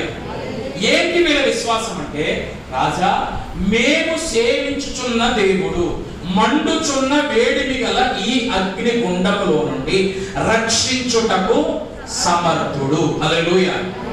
ఎక్కడైనా అసాధ్యమేమో కానీ దేవుని వల్ల సమస్తము సాధ్యమే. హల్లెలూయా. ఇది మొదటి మాట. రెండోది, నీ వశమున పడకుండా మమ్మల్ని కాపాడుతాడు. ఇలా కాకుంటే ఇంకోలా చెప్పేద్దాం అనుకుంటేమేమో అక్కడ కూడా తప్పిస్తాడు. నంబర్ 3, ఒకవేళ ఆయన రక్షించకపోయినా చావనన్నా చస్తాం కానీ ఆజ్ఞ మాత్రం తప్పము. అదండి వీళ్ళ లెవెల్ ఆఫ్ విశ్వాసం. దేవునికి స్తోత్రం కలుగును గాక. హల్లెలూయా. ప్రియమైన వారులారా, కొన్ని సార్లు మన విశ్వాసం ఎలా ఉంటుందంటే దారులు మారిపోతా ఉంటుంది, దారులు మారిపోతా ఉంటుంది. అన్నీ కలిసి వచ్చినప్పుడు నువ్వు గొప్ప దేవుడు నాయన అంటాం. కొన్ని సార్లు జీవితంలో బాధలు ఎదురున్నప్పుడు దేవుడు ఎంత అన్యాయం చేశాడో తెలుసా అండి అని మన నోటితోనే మాట్లాడతాం. నీ ఉంటే నాకు చాలు చేసేయాలి పాట పాడుతూ ఉంటాం. కాలుకి గొప్ప తగిలితే ఏంటి ప్రభా ఇంత దెబ్బ తగిలిస్తుంది అంటాం. మన విశ్వాసము గడికో మాట అన్నట్లుగా మారిపోతాం. ఒక చిన్న సందర్భం చెప్తాను మీకు. ఒక రోజునట ఒక చిన్న పూరిపాకు ఉందట. అది ఒక మందిరం, ఒక పూరిపాకు రోడ్డు పక్కన. ఆ మందిరంలో ఉపవాస పూటలు జరుగుతున్నాయి. ఇలాగే రాత్రి పూట మీకు రాత్రి పూట లేదు కదా, ఉపవాస పూట లేదు, కపుల్స్ మీటింగ్. ఓకే సరే, ఇప్పుడు ఈ రాత్రి పూట జరుగుతుంటే అక్కడికి ఒక పాస్టర్ గారు వాక్యం చెప్పడానికి వచ్చారు. వాక్యం చెప్పడానికి వచ్చి ఆ రోజు ఆయన దేవుడి గురించి చెప్పలేదట, మొత్తం అంతా సైతాన్ గురించి చెప్పాడట. సైతాన్ ఎలా ఉంటాడో తెలుసా? నల్లగా ఉంటాడు. సైతాన్ ఎలా ఉంటాడో తెలుసా? ఎర్రటి కొమ్ములు వేసుకుంటాడు. సైతాన్ ఎలా ఉంటాడో తెలుసా? ఈకలేస్తా ఉంటాడు. ఇలా మొత్తం అంతా సైతాన్ గురించి సువార్త అయిపోయింది అనమాట. అంత అయిపోయి మొత్తం ప్రార్థన చేసుకున్నాం అన్నాడు. అంతే అయిపోయింది. అందరూ ప్రార్థన చేస్తున్నారు. ఈ ప్రార్థన చేస్తూ బోర్ను వర్షం స్టార్ట్ అయింది. మనకి ఎప్పుడు ఉపవాసంలో వర్షాలు కాము. ఓకే, ఈ వర్షాలతో పాటు మొత్తానికి అందరూ ప్రార్థన చేస్తున్నారు. ఎంతసేపటికి ప్రార్థన ఆమె అనట్లేదు. అందరూ ప్రార్థన చేసుకుంటున్నారు. నెమ్మదిగా ఒక్కొక్కరు నడకెట్టేస్తున్నారు. ఇంకేం చేసుకుంటారులే, మనం వెళ్ళొద్దాంలే అని చెప్పేసి కొంతమంది వెళ్ళిపోతా అలా వెళ్ళిపోతున్నప్పుడు ఆ ఊర్లోనట ఒక ఆయన నాటకాలు ఆడడానికి ఒక ఆయన వచ్చాడట. ఆయన ఏంటంటే ఏదో గెటప్ వేసుకుని ఈ తలకి దున్నపోతు మొహం పెట్టుకున్నాడట. ఈ దున్నపోతు మొహం దానికి కొమ్ములు ఇవన్నీ పెట్టుకుని వర్షం వచ్చేస్తుంది కదా, మేకప్ ఎక్కడ కొట్టుకుపోతాం అని చెప్పేసి ఈ సూర్యుని కింద దూరేడట. ఆయన ఏమో వర్షం వస్తుందని ఒక్కొక్క అడుగు లోపలికి వస్తున్నాడు. చూడండి, అప్పుడప్పుడు మనం వర్షం వచ్చేస్తున్నప్పుడు జాగ్రత్తగా ఎవరిలో తెలియదు, ముందు మొదటి మెట్టి మీద నిలబడతాం, ఇంకా కొట్టేస్తుంది కదా ఇంకో 2 మెట్లు ఎక్కుతాం, వీళ్ళు ఏమంటలేదు కదా మొత్తం కలిగేస్తాం. అలాగా వీళ్ళు ఏం చేశారంటే ఈయన చేయాలంటే ఇంకా వర్షం వచ్చేస్తుంది, మేకప్ ఎక్కడ పోతుంది జాగ్రత్తగా సూర్యుడు లోపలికి అంతా వచ్చి ఒక్కొక్క అడుగు లోపలికి వేస్తున్నారు. వీళ్ళేమో ఒక్కొక్క అడుగు బయటకి వేస్తున్నారు. అంతా అయిపోయింది, లోపలికి వచ్చేయడు. ఓ ముసలావిడ మాత్రం మిగిలిపోయిందంట. ఓ ముసలావిడ మాత్రం మిగిలిపోయి అందరూ ప్రార్థన చేస్తున్నారు. నా ఒక ప్రార్థన ఏర్పడుతుంది, ఎవరో ప్రార్థన చేసి ఇలా చేసి చూసినట్టు ఎవరు లేరు. ఎదురుకుండా మాత్రం ఏ వాక్యం చెప్పాడో ఆయన వచ్చేటట్టు కనపడుతుంది. బాబోయ్, ఇదెక్కడ సిచ్యువేషన్ రా బాబు, ఉన్న బలంగా మొత్తం అందరూ ఖాళీ చేశారు. ఈ వేళ నాకు దేవుడు తీసుకెళ్ళిపోయే రోజేమో అని చెప్పేసి ఇలా తీసుకెళ్ళకూడదు అని చెప్పేసి అలా చూసి బాబాయ్ బాబాయ్ బాబాయ్ బాబాయ్ ఏంటంటే ఆయన దగ్గరికి వస్తుంది. అమ్మ భయపడు అన్నట్టు చెప్పినప్పుడు ఇప్పుడు ఏమన్నదంటే, బాబా నేను ఇక్కడ కూర్చున్నాను కానీ నా మనసంతా నీ దగ్గర ఉంది బాబా, బాబా నేను ఇక్కడ కూర్చున్నాను కానీ నా మనసంతా నీ దగ్గర ఉంది బాబా, నన్ను వదిలే బాబా, నన్ను వదిలే బాబా, నన్ను వదిలే బాబా. మనకి కష్టం రానంత వరకు మేము ఒకలా ఉంటాం. కష్టం వచ్చిన తర్వాత విశ్వాసాలు మారిపోతా ఉంటాయి. శద్రకు మేషకు అబేద్నెగోల విశ్వాసం ఎలాంటిదో తెలుసా? ఒకవేళ అందరూ చెప్పండి, ఒకవేళ ఆయన రక్షింపకపోయినను. ఈ మాట గుర్తుపెట్టుకోవాలి. దేవునికి స్తోత్రం కలుగును గాక. హల్లెలూయా. ఇందాక సాక్ష్యం చెప్పినటువంటి దైవజనుడు చెప్పిన మాట అది నచ్చింది. ఆయన నన్ను బ్రతికించినందుకే దేవుడు కాదు, నన్ను బ్రతికించకపోయినా కానీ స్టిల్ హి ఇస్ గాడ్. హల్లెలూయా. ఆయన దేవుడు. ఆ దైవత్వాన్ని ఒప్పుకుంటున్నా. అది వీళ్ళ స్టేట్మెంట్. విశ్వాసము కలిగిన వారిని, ఆ విశ్వాసాన్ని ఘనపరిచే దేవుడు మన దేవుడు. నీకు కలిగి ఉండాల్సింది ఏంటంటే విశ్వాసం అనేటువంటి నువ్వు కలిగి ఉంటావు. ఆస్తంతా ఖర్చు చేసింది. 12 సంవత్సరాల నుంచి రక్తస్రావంతో బాధపడుతున్న స్త్రీ, 12 సంవత్సరాల నుంచి రక్తస్రావంతో బాధపడుతున్న స్త్రీ ఆస్తంతా ఖర్చు చేసింది, వైద్యులకు ఖర్చు చేసింది. Still no healing. అప్పుడు ఆమె అనుకుంది, యేసు ప్రభు వస్త్రపు చెంగు ముట్టుకుంటా, యేసు ప్రభు వస్త్రపు చెంగు ముట్టుకుని బాగుపడతాను. వెంటనే ఆమె రావడము, ఆ గుంపుల నుంచి యేసు ప్రభు వస్త్రపు చెంగును ముట్టుకోవడము, ఆమెలోనికి ప్రభావం వెళ్ళడము, ఆమె స్వస్థపరచబడటము క్షణాల్లో జరిగిపోయింది. వెంటనే ప్రభు అంటాడు కదా, ఎవరు ఇక్కడ ఎవరు నన్ను ముట్టుకున్నారు అని ప్రభు అంటుంటే పేరు అంటాడు కదా, ఊరుకో ప్రభా, ఎంతమంది ఇలా ఉన్నప్పుడు గుంపులు ఉన్నప్పుడు ఎవరో ఒకరు కాలు చెయ్యి తగలదా సీన్ క్రియేట్ చేస్తాడు ప్రభా అన్నాడు. పేతురు అది కాదు, నాలో నుండి ప్రభావం బయటికి వెళ్ళి హూ ఇస్ దట్? శిష్యులకి బోరింగ్ అనిపిస్తుంది ఇదే స్టేట్మెంట్. ఎవరంటే ఏం చెప్తావు, ఎరా నువ్వు కాలు దొక్కుతావా, ఇప్పుడు ఎంతమందిని అడుగుతాం అని అనుకుంటున్నారు. కానీ ఈ లోపల ఒక స్త్రీ ఉడికిపోతూ వచ్చింది. అయ్యా స్వామి, నేనే నీ వస్త్రపు చెంగు ముట్టుకున్నాను. ఏళ్ళ షాక్ అయిపోయింది. ఏమైంది? నా వ్యాధి నీ వస్త్రపు చెంగు ముట్టుకుంటే బాగుపడతాను నమ్మేనయ్యా. ఏమైంది? ముట్టుకున్నాను, ప్రభావం వచ్చింది, నా వ్యాధి నుండి స్వస్థపరచబడ్డాను. అప్పుడు ప్రభు అన్న మాట, అమ్మా నీ విశ్వాసము గొప్పది, నీ విశ్వాసము నిన్ను స్వస్థపరిచెను, సమాధానము గలదానివే వెళ్ళు. చప్పట్లు కూడా దేవుని స్తోత్రం చేస్తాను. హల్లెలూయా. దేవుడు ఎలాంటి వాడు అంటే విశ్వాసాన్ని ఘనపరిచే దేవుడు. అందరూ చెప్పండి, విశ్వాసాన్ని ఘనపరిచే దేవుడు. హల్లెలూయా, హల్లెలూయా. యేసు ప్రభు ఒక ఇంటిలో ఉండి వాక్యం చెప్తున్నాడు. కిటికీల నిండా జనం, గుమ్మాల నిండా జనం, ఇంటి నిండా జనం, లోపలికి రావడానికి దారి కూడా లేదు. ఒక రోగిని మంచం మీద నుండి తీసుకొచ్చి ఇంటి పైకెక్కి పెంకులు విప్పేసి మంచంతో సహా దింపేశారు. ఆ మంచంతో సహా దింపేస్తుంటే వారి విశ్వాసాన్ని చూసి వెంటనే ప్రభు అన్నాడు, కుమారుడా నీ పాపములు క్షమించబడి ఉన్నాయి, స్వస్థత పొందుకో అన్నాడు. ఒక్క దెబ్బతో, ఒక్క మాటతో లేచి కూర్చున్నాడు. దేవునికి స్తోత్రం కలుగును గాక. హల్లెలూయా. విశ్వాసం కనబడిందా?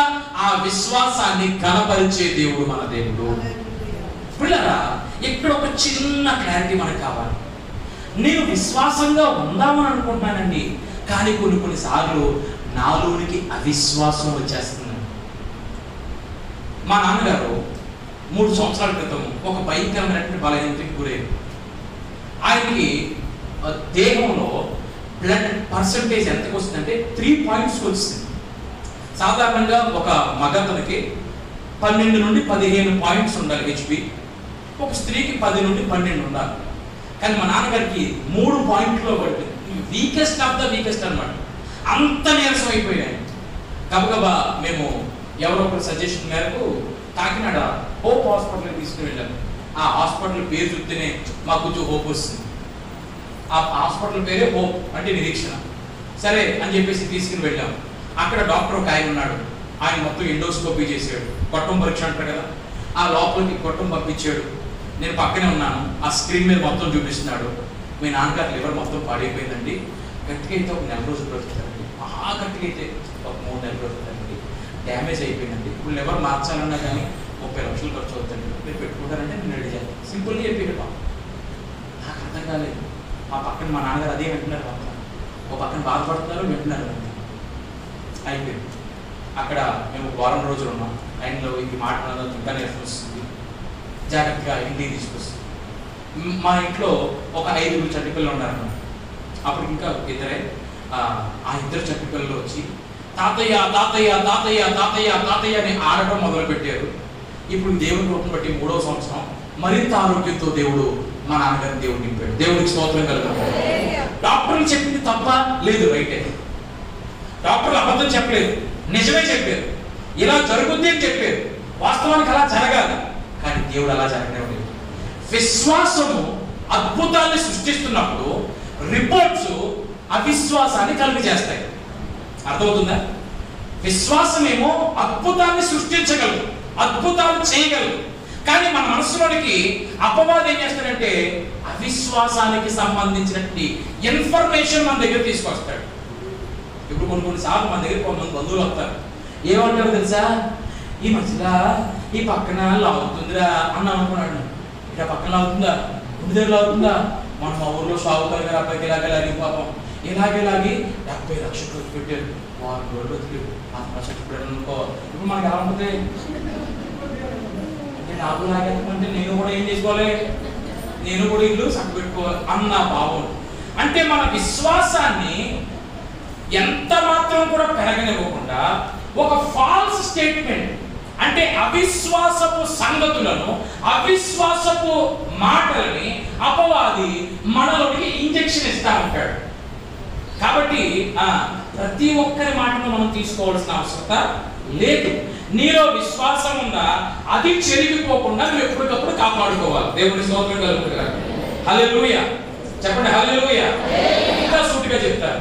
అబ్రహాముకి దేవుడు వాగ్దానం ఇచ్చాడు, నీకు ఒక కుమారుణ్ణి నేను ఇస్తాను, అక్కడి నుంచి నీ దీవెనలని వర్ధిల్లుతాయి. 75వ సంవత్సరంలో ఇచ్చిన తర్వాత 99వ సంవత్సరంలో కూడా అబ్రహాం వచ్చేసిన దానికి రూపు దాల్చలేదు, కానేమో రూపు దాల్చలేదు, బిడ్డ ఇంకా ఇవ్వబడలేదు. అబ్రహాము వయసు చూసుకుంటున్నప్పుడేమో అవిశ్వాసం వచ్చేదట, దేవుని మాట వింటున్నప్పుడేమో విశ్వాసం కలిగేదట. నేను చెప్పిన మాట కాదు, రోమాపత్రిక 4వ అధ్యాయం 23వ వచనం. రోమాపత్రిక 4వ అధ్యాయం 23వ వచనం. రోమాపత్రిక 4వ అధ్యాయం 23వ వచనం చదవండి. మన ప్రభువైన యేసును మృతుల్లో నుండి లేపిన వాని యందు విశ్వాసం 19 నుంచి చదువుతున్నా, 19 నుంచి. మరియు అతడు విశ్వాసమునందు బలహీనుడు కాక రమారమి 100 ఏళ్ల వయస్సు గలవాడై ఉండి అప్పటికి తన శరీరము మృతతుల్యమైనట్టును శారా గర్భమును మృతతుల్యమైనట్టును ఆలోచించెను గాని అవిశ్వాసము వలన దేవుని వాగ్దానమును గురించి సందేహింపగా దేవుని మహిమపరిచి ఆయన వాగ్దానము చేసిన దానిని నెరవేర్చుటకు సమర్థుడని రూఢిగా విశ్వసించి విశ్వాసము వలన ఫలము నొందెను. దేవుని స్తోత్రం కలుగును గాక. హల్లెలూయా. అబ్రహాము గారంటే గొప్ప ఆయనండి అనుకోవడానికి లేదట. అబ్రహాము యొక్క హృదయంలో ఎలా ఉండేదంటేనట, ఏంటో దేవుడు మాట ఇచ్చి చాలా రోజులైంది, నా ఈ శరీరం చూస్తే రోజుకి క్షీణించిపోతుంది, నా శరీరమే క్షీణించిపోతుందంటే శారా గర్భం ఇంకెంత క్షీణించిపోతుందో. రమారమి 100 సంవత్సరాలు అంటే 99 దగ్గర ఉన్నాడు. 100 సంవత్సరాల వయసు ఉన్న వ్యక్తికి, ఇంత వీకెస్ట్ ఆఫ్ ద వీకెస్ట్ అయిపోయిన వ్యక్తికి పిల్లలు పుట్టడమా అని పక్కన అనిపిస్తుంది. ఎప్పుడైనా 100 సంవత్సరాలు వృద్ధులు పక్కన నడిచేది ఎప్పుడైనా ఇప్పుడు 90 ఏళ్ళ వృద్ధుడు పక్కన నడిచేది ఎప్పుడన్నా చిన్న పిల్లలు గెంతులేసుకున్నట్టు నడుతాడైనా చాలా స్లోగా అడుగులో అడిగేసుకుని చాలా మెల్లగా నడుతాడు. ఆయన కూర్చోవాలంటే 10 నిమిషాలు టైం పడుతుంది, లేవాలంటే 10 నిమిషాలు టైం పడుతుంది. అలాంటి పరిస్థితి ఉంటుంది. ఆయన వృద్ధాప్యానికి వచ్చే కొద్ది శరీరం క్షీణించిపోతుంది.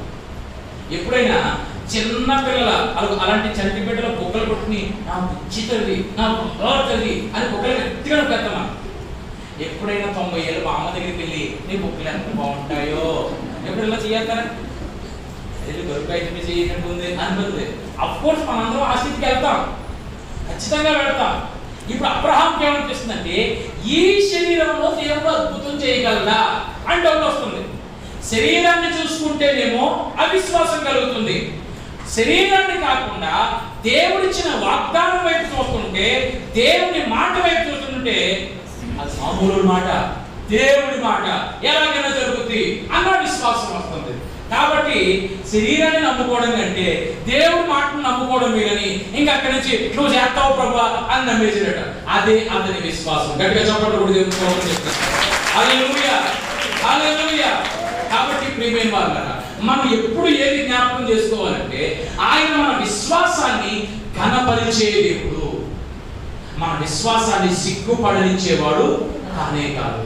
శత్రుకు మేషకు అబేద్నెగోల మధ్య 4వ వ్యక్తిగా ఆయన ఉండడానికి గల ఒక కారణం ఏంటంటే ఆయన విశ్వాసాన్ని ఘనపరిచే దేవుడు. ఇప్పుడు దానియేలు గ్రంథంలోకి వచ్చేసి 3వ అధ్యాయంలోకి వచ్చేసి 26వ వచనంలో 25వ వచనంలో మనం చూస్తున్నాం. రాజు అంటున్నాడు, నేను 4 మనుష్యులు బంధకము లేక అగ్నిలో సంచరించుట చూచుచున్నాను. ఏమి లేవట? బంధకములు లేవు. అందరూ గట్టిగా చెప్పండి. ఇప్పుడు బంధకములు ఏమైపోయాయంటే కాలిపోయాయి. బంధకాలు కాలిపోయాయి కానీ వారి శరీరాలు కాలలేదు. ప్రియులారా, ఇక్కడ మనము ఆ వచ్చిన 4వ వ్యక్తి యొక్క శక్తి ఏంటంటే అవసరమైన కార్యాలు జరిగిస్తాడు, అనవసరమైన వాటిని అలా పక్కనే ఉంచుతాడు. బంధకాలు కాల్చబడుతున్నాయి కానీ శరీరాలు కానీ తల వెంట్రుకలు కానీ ఏమీ కూడా కాల్చబడలేదు. ఇప్పుడు షాకింగ్ ఏంటంటే బంధకాలు కాలిపోయినాయి కానీ వీళ్ళ శరీరాలు కాలట్లేదు. ప్రియులారా, ఇప్పుడు ఎలాంటిది అంటే ఈ మాట అగ్నికి దేవుడు ఆజ్ఞ ఇచ్చాడు.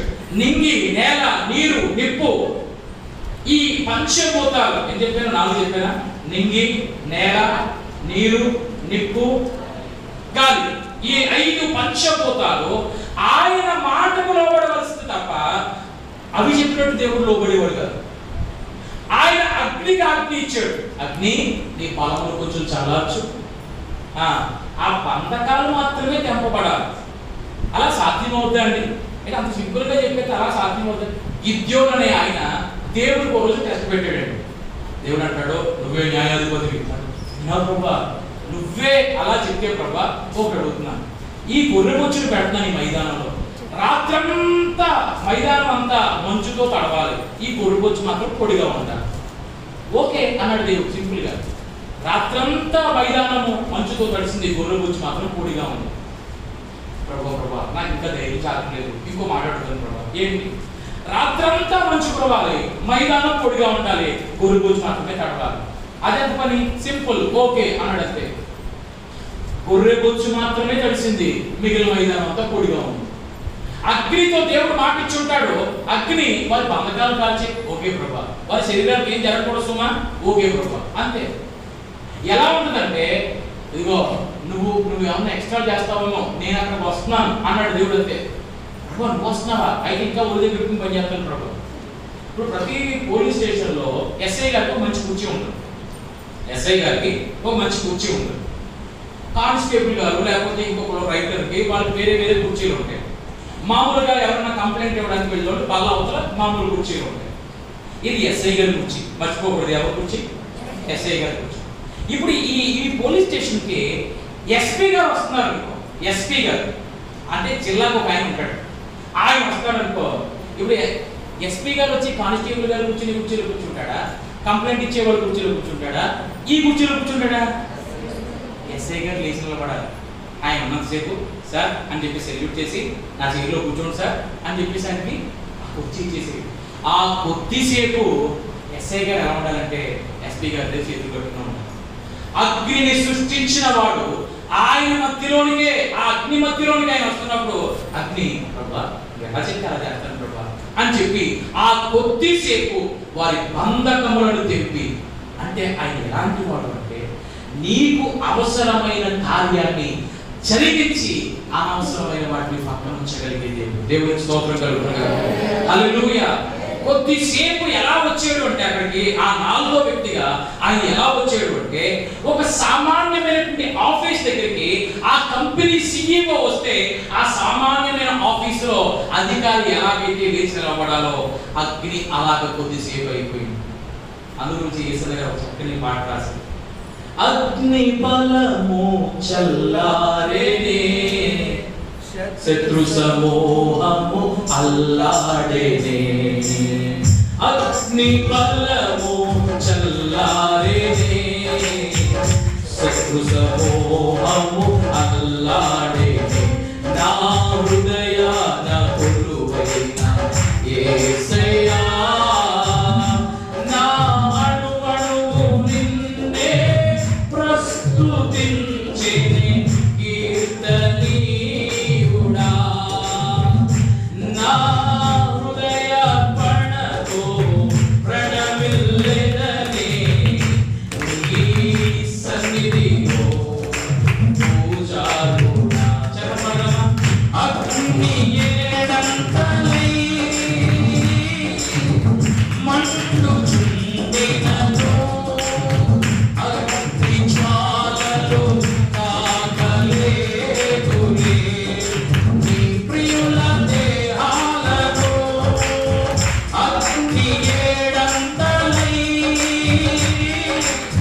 మండుచుండెనను, అగ్ని జ్వాలలు తాకలేదులే. నీ ప్రియుల దేహాలలో అగ్ని బలము చల్లారెనే, శత్రు సమూహము అల్లాడెనే. అగ్ని బలము చల్లారెనే, మైనర్ సమూహము అల్లాడెనే. నేను నీ స్వాస్థ్యమే, నీవు నా సొంతమే, నా స్తోత్ర బలులన్నీ నీకేనయ్యా. హల్లెలూయా, హల్లెలూయా. అగ్ని బలాన్ని చల్లార్చిన దేవుడిగా మనం అక్కడ చూస్తున్నాం. 4వ మాట, ఆయన ఎందుకు అగ్ని జ్వాలల మధ్యలోకి వచ్చాడంటే ఆయన కూడా అగ్నిని పోలినటువంటి వాడై ఉన్నాడు. దేవునికి స్తోత్రం కలుగుతుంది. ఆయన ఎలాంటి రూపమును కలిగి ఉన్నాడు? ప్రకటన గ్రంథము 1వ అధ్యాయము 14వ వచనం. ప్రకటన గ్రంథము 1వ అధ్యాయము 14వ వచనం.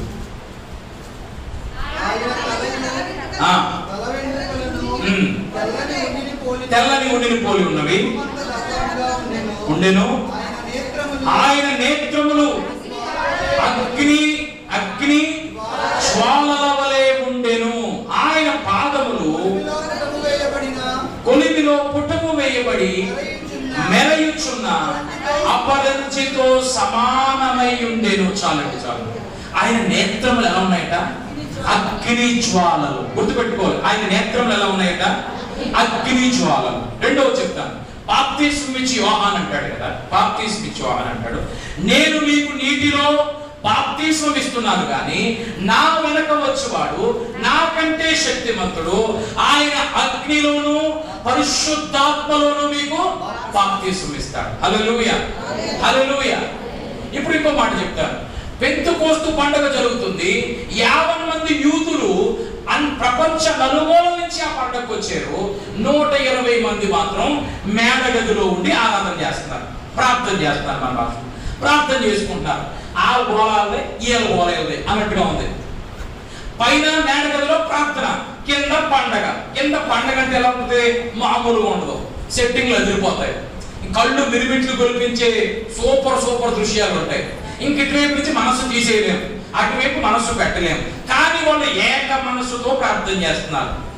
అప్పటికి వాళ్ళు చాలా దినాల నుంచి ప్రార్థన చేస్తున్నారేమో. ఇప్పుడు దేవుని పరిశుద్ధాత్మ శక్తి వారి మీదకి రావడం మొదలుపెట్టింది. ఎలాగా? బలముగా వీచున్నటువంటి గాలి వంటి శబ్దము వలె. మొదట గాలి వంటి శబ్దం, తర్వాత అగ్ని నాలుకలు విభాగింపబడినట్లుగా పరిశుద్ధాత్ముడు వారి మీదకి దిగి వచ్చాడు. దేవునికి స్తోత్రం కలుగునుగా. అప్పుడు వాళ్ళు ఏం చేస్తున్నారట? అన్య భాషలతో మాట్లాడుతూ దేవుడిని స్తుతిస్తున్నారు. ఏం చేస్తున్నారు వాళ్ళందరూ? అన్య భాషలు అంటే నాకు రాని భాష. ఇప్పుడు చైనా భాష మనకు వచ్చా? రాదు. జపాన్ వాళ్ళ భాష వచ్చా మనకి? రాదు. అన్య భాష వాళ్ళు మాట్లాడుతున్నారు. ఇప్పుడు ఇలా అందరూ అన్య భాషల్లో మాట్లాడుతుంటే పెంతెకోస్తు పండుగలో పండుగ అయిపోయింది. ఆ పండుగ సైలెంట్ అయిపోయింది, ఈ పండుగ పెద్దదైపోయింది. ఎందు గురించి? అప్పటికి ప్రపంచ నలుమూలల నుంచి చాలా మంది వచ్చారు. ఒక ఆయన అనుకుంటాడు కదా, నేను చైనా నుంచి వచ్చాను, ఆ చైనా వాళ్ళ భాష ఇక్కడ మాట్లాడతారేంటి, నేను అక్కడ ఉన్నాను కాబట్టి నాకు ఆ భాష వచ్చు అని చెప్పేసి ఒక ఆయన అక్కడ అనుకుంటాడు. ఇంకొక ఆయన అనుకున్నాడు, నీ భాష మాట్లాడుతా అనుకున్నావా, అక్కడ ఇంకొకరు నా భాష మాట్లాడుతున్నారు. ప్రతి ఒక్కరూ కూడా ఆ రోజున షాక్ అయిపోయి ఉంటే వారి మధ్యలో నుండి పేతురు లేచి వాక్యము ప్రకటించగా ఆ ఒక్కరోజు వాక్యానికి 3,000 మంది మారు మనసు పొంది రక్షింపబడిన వారుగా ఉన్నారు. చెప్పండి కూడా దేవుని స్తోత్రం. హల్లెలూయా. ఆయన ఎలాంటి వాడు అంటే అగ్నిని పోలినటువంటి దేవుడు అయి ఉన్నాడు. అగ్ని జ్వాలల మధ్యలో నాలుగో వ్యక్తిగా ఎలా వచ్చాడు అంటే ఆయన నేత్రములు అగ్నిని పోలినవి, ఆయన ఇచ్చే బాప్తిస్మము అగ్నిని పోలినది, ఆయన తన వాక్ శక్తిని అనుగ్రహించి రక్షించడానికి కూడా సమర్థుడని ఆ పెంతెకోస్తు పండుగ రోజున తెలిసినట్లుగా ఈ శత్రుకు మేషక అబేద్నెగోల జీవితంలో వారు ఆయన అలాంటి కార్యాలు చేశారు. దేవుని స్తోత్రం కలుగునుగాక. సో కాబట్టి 4 విషయాలు. వాగ్దానం చేశాడు కాబట్టి వారి మధ్యలోకి వచ్చాడు, విశ్వాసమును గణపరచడానికి వారి మధ్యలోకి వచ్చాడు, అగ్ని బలమును చల్లార్చడానికి వారి మధ్యలోకి వచ్చాడు, అగ్నిని పోలి ఉన్నవాడు కాబట్టి ఆయన వారి మధ్యలోకి దిగి వచ్చాడు. ఇదంతా చూసిన నెబుకద్నెజరు వారిని బయటికి తీసుకొచ్చి ఈ దేవుడే నిజమైన దేవుడు, ఈ దేవుడిని తప్ప వేరెవరిని నమ్మొద్దు అని గట్టిగా ఆజ్ఞాపించాడు. ఇదంతా అయిపోయింది. కానీ దీన్ని అప్లై చేసుకోవాలి. ఏం అప్లై చేసుకోవాలి? ఇప్పుడు వాళ్ళంటే 60 మూరల ప్రతిమ ఉంది. 60 మూరల ప్రతిమ దాన్ని మొక్కలేదు కాబట్టి వారు విశ్వాసం కలిగి ఉన్నారు. కానీ రాబోయే దినాల్లో అలాంటి ప్రతిమలు లేకపోవచ్చు, కానీ ఇంకొక ప్రతిమ రాబోతుందట. ఈ మాట చెప్పి నేను వెంటనే ముగిస్తాను. ప్రకటన గ్రంథము 13వ అధ్యాయం, ఇది జాగ్రత్తగా ఆలోచించాలి. ప్రకటన గ్రంథము 13వ అధ్యాయం, మనుష్యులందరికీ కూడా ఈ ప్రతిమ సవాలు చేయబోతుంది. 14వ వచనం చూద్దాం. కత్తి దెబ్బ తినియు బ్రతికిన ఈ క్రూర మృగమునకు ప్రతిమను చేయవలెనని అది భూనివాసులతో చెప్పుచు ఆ మృగము ఎదుట చేయుటకు తనకియ్యబడిన సూచనల వలన భూనివాసులను మోసపుచ్చుచున్నది.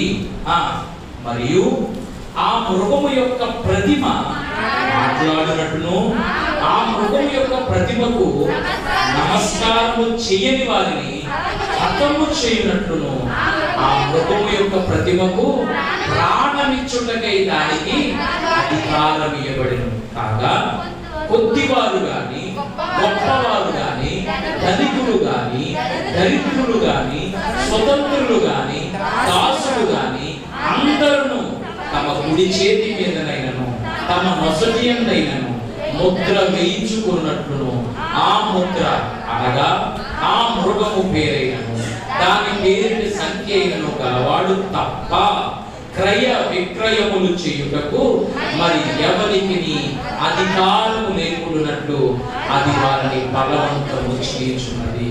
ప్రియులారా, శద్రకు మేషక అబేద్నెగోలో దినాల్లో ఉన్న ప్రతిమలు, బొమ్మలు మన జీవితంలోకి మరలా వస్తాయో రావో తెలియదు, కానీ ప్రపంచానికి అంతటికీ కూడా ఒక ప్రతిమ రాబోతుంది. ఆ ప్రతిమ ఎలాంటిదంటేనట క్రయ విక్రయాలు చేయడానికి కూడా అదే అధికారం ఇస్తున్నారు. అంటే నువ్వు ఏదైనా అమ్మాలన్నా, నువ్వు ఏదైనా కొనాలన్నా నువ్వు ఏం చేయాలంటే ఆ ప్రతిమకు నమస్కారం చేయాలి. ఇప్పుడు ఆ ప్రతిమ ఎక్కడ దాకా వచ్చేస్తుందంట? నీ నొసటి మీదకి నీ చేతుల మీదకి కూడా వచ్చేసే అవకాశం ఉంది అని చెప్తున్నాడు. ఇప్పుడు నెమ్మదిగా మీరు తెలుసో లేదో డబ్బులు తగ్గిపోతున్నాయి తెలుసా? ఆస్తులు అలాగే ఉన్నాయి, కానీ ఫిజికల్ గా పట్టుకునేటువంటి కరెన్సీ నోట్లు తగ్గిపోతున్నాయి. ప్లాస్టిక్ మనీ మొదలైంది. ప్లాస్టిక్ మనీ అంటే debit card, credit card, ATM కార్డులు అంతా కూడా ప్లాస్టిక్ మనీ అంటారు. అవి పెరుగుతున్నాయి. ఇప్పుడు అవి కూడా పెరిగిపోయి ఇప్పుడు మన మొబైల్తోనే మొత్తం అంతా కూడా వ్యాపారం జరిగిపోతుంది. మీరు సాయంకాలం పకోడీ కొట్టుకెళ్ళారు అనుకోండి, డబ్బులు పట్టుకెళ్ళక్కర్లేదు. మీరు అక్కడ మీ ఫోన్ స్కాన్ చేస్తే చాలు మీ ధనము ఇక్కడి నుంచి అక్కడికి చేరుకుంటా ఉంది. నెమ్మదిగా కొన్ని రోజులకు ఫోన్ కాస్త ఎంత మొయ్యాలా, ఈ 200 గ్రాముల వస్తువు మొయ్యాలా అని చెప్పేసి రేపు పొద్దున్న ఏదైనా మన చేతిలోకి వచ్చే అవకాశం ఉందేమో. నువ్వు ఏది జ్ఞాపకం చేసుకోవాలంటే, ప్రభువా నీ కృపలోనే ఉండాలి. ఏ ప్రతిమకు నమస్కారం చేయకూడదు. ఇదే ప్రతిమ అనుకుంటున్నామేమో. ఈ రోజు నువ్వు దేనికి బానిసమైపోయావో అది ఒక విగ్రహం. దేనికి బానిస? కొంతమంది సినిమాలకు బానిసలు అయిపోయారు, అది వారి జీవితంలో విగ్రహం. దాన్ని మొక్కడం మానేయండి. కొంతమంది సీరియల్ విగ్రహాలుగా పెట్టుకున్నారు, అది లేకపోతే ప్రాణం పోయినంత పని అయిపోతుంది. ఆ విగ్రహాలను తొలగించండి. కొంతమందికి ధనమే ఒక విగ్రహం, ధనం లేకపోతే తట్టుకోలేరు, నిత్యం ధనాన్ని చూస్తూ ఉండాలి. ఆ విగ్రహాన్ని తొలగించండి. కొంతమందికి మొబైల్ ఫోన్ ఒక విగ్రహం, కొంతమందికి టీవీ ఒక విగ్రహం, కొంతమందికి ఎంతసేపు చాటింగ్ ఒక విగ్రహం, కొంతమందికి వస్తువులు వాహనాలు కొత్తవి కొనాలి, ఇది ఒక విగ్రహం. ఈ విగ్రహాన్ని పక్కన పెట్టి ఆ సమయాన్ని దేవునితో గడపండి. శత్రువు వేషక బెద్దుగోల్లో మధ్యలో కార్యం చేసిన దేవుడు మన మధ్యలో కూడా కార్యం చేయడుగాక. కళ్ళు మూసుకుందాం, ప్రార్థన చేసుకుందాం. అందరూ కళ్ళు మూసుకుందాం, 1 నిమిషం ప్రార్థన చేసుకుందాం. ప్రభువా ఈ యొక్క మధ్యాహ్న కాల సమయంలో నీవు మాతో మాట్లాడుతున్నాను. ప్రభువా వాగ్దానాలు నెరవేర్చే దేవుడు అని జ్ఞాపకం చేసుకుంటున్నాను. విశ్వాసాన్ని కనపరిచే దేవుడు అని జ్ఞాపకం చేసుకుంటున్నాను. విశ్వాసాన్ని కనపరిచే దేవుడు అని జ్ఞాపకం చేసుకుంటున్నాను. ప్రభువా నాయన బంధకములు తెచ్చే దేవుడు అని జ్ఞాపకం చేసుకున్నాను. అగ్నిమయమైన దేవుడు అని జ్ఞాపకం చేసుకుంటున్నాను. ఒకసారి అందరూ మీ తలలపై ప్రార్థన చేస్తారా? నాకు అటువంటి విశ్వాసం ఇవ్వండి ప్రభు. అవిశ్వాసంతో కొద్దిసేపు ఉంటున్నాను. ఈ 4 గోడల మధ్య ఉన్నప్పుడు ఎంతో విశ్వాసంతో ఉంటున్నాను ప్రభు. ఇంటికి వెళ్ళిన తర్వాత పరిస్థితులు చూసి ఎంతో కృంగిపోతున్నాను, ఎంతో అవిశ్వాసంలో వెళ్ళిపోతున్నాను. ఈ నా ఇంట్లో గలిబిలి ఆత్మలు ఎన్నో తిరుగుతున్నాయి. నాకు కుదురుండనివ్వక నాలో విశ్వాసము కృషింపజేసేసి అనేక పరిస్థితులు ఉన్నాయి ప్రభు. దేవా నాకు సహాయం చేయండి. దేవానికి స్తోత్రాలు తండ్రి. ప్రభువానికి ప్రార్థించి అందరూ ప్రార్థించండి. నా విశ్వాసాన్ని కనపరచండి ప్రభు. నా అగ్ని బలాన్ని చల్లార్చండి ప్రభు. ఏ అగ్ని చేత కాల్చబడుతున్నానో ఆ అగ్ని బలము చల్లార్చండి దేవా. నా యొక్క అగ్ని మయమైనటువంటి దేవుడు కనుక నేను ఏ అగ్ని చేత బాధింపబడుతున్నానో దాని అధికారం నీ చేతిలో ఉన్నది. నీవు రండి ప్రభువా, రండి నాయన, సహాయం చేయండి ప్రభువా. నా విశ్వాసంలో సిగ్గుపడలేని దేవుడు ప్రభువా.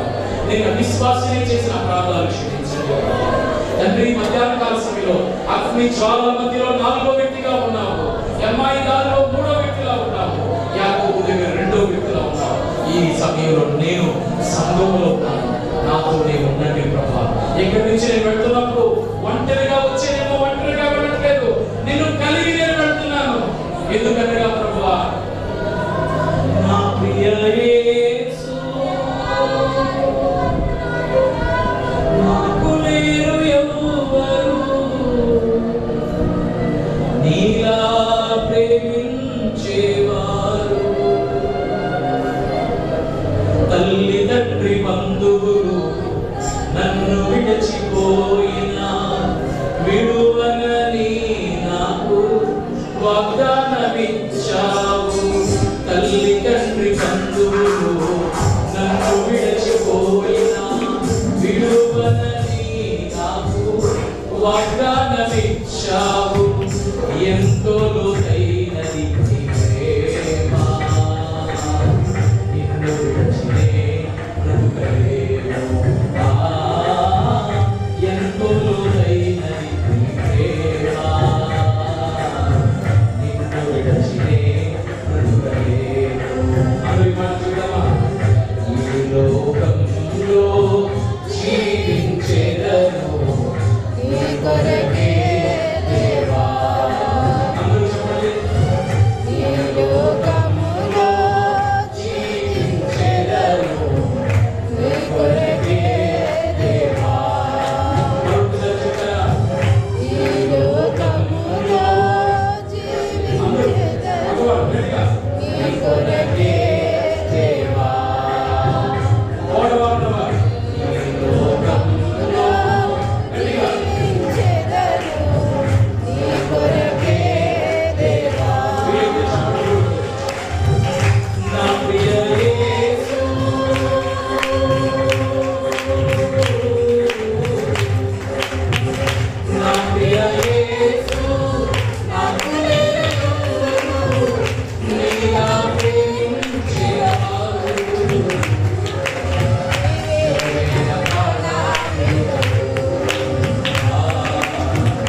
ఎన్ని అగ్ని బాధలు వచ్చినా, ఎన్ని సమస్యలు వచ్చినా నిన్ను విడివకుండా ఉండగలిగి ఇవ్వండి ప్రభా. విశ్వాసాన్ని కోల్పోకుండా, నిరీక్షణ కోల్పోకుండా, నాకు